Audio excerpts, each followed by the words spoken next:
I have the privilege of meeting lots of British people all around the world, and one defining feature about a British person is if they are waiting for a bus and they are on their own, they still look like they're queuing. And it is incredible how a British person on their own can form an orderly line when waiting for a bus, or whether they're at the post office. And I was thinking this morning, when I was a young boy and my grandmother used to take me to the post office, how there was an incredibly long queue of people waiting to be serviced.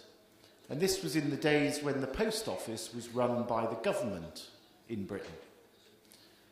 And that made me think this morning that increasingly, since I was that young boy in the post office, people in Britain are spending less time in line and much more time online.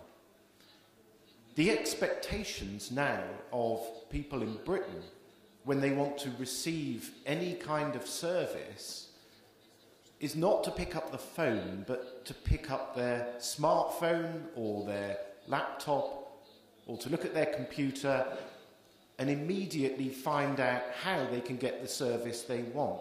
The instinct of people in Britain has changed tremendously. And I see that now in all the countries that I've lived in and visited around the world.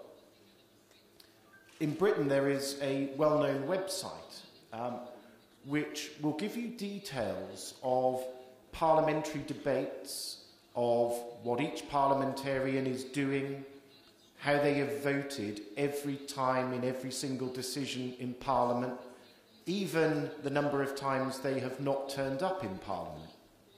It will tell you what issues are of interest to them and how they are representing their constituency. And with a few mouse clicks, every British citizen is able to see what their parliamentarian is doing. So rather than picking up a newspaper, people are going online to find out how their individual vote is being translated into action. I think that is an incredibly powerful way of including people in Britain in the role of Parliament and helping them to bring them closer to democracy. I don't think, though, it's only about Parliament. I've served in a country where I had to report on political developments and government thinking to my own government.